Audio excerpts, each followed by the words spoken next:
রাজনৈতিক দলগুলোর মধ্যে মতানৈক্য থাকতেই পারে, তবে তা যেন মতবিরোধের পরিণত না হয় সেজন্য সতর্ক করেছেন বাংলাদেশের জামায়াত ইসলামীর আমির ডক্টর শফিকুর রহমান। তিনি বলেন, বাংলাদেশের জামায়াত ইসলামী সবাইকে নিয়েই ফেব্রুয়ারিতে নির্বাচন দেখতে চায়। এবার এককভাবে নয়, আরও অনেক দলকে ধারণ করে যথাসময়ে জাতীয় সংসদ নির্বাচনের চূড়ান্ত প্রার্থী মনোনয়ন তালিকা প্রকাশ করা হবে বলে জানান জামায়াত আমির।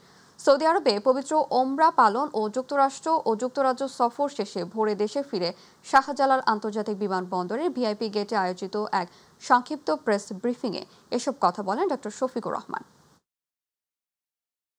237টা আসনে তারা তালিকা প্রকাশ করেছেন, আবার প্রশ্নোত্তরে বলেছেন এটি চূড়ান্ত নয়, এর মধ্যেও পরিবর্তন আসতে পারে।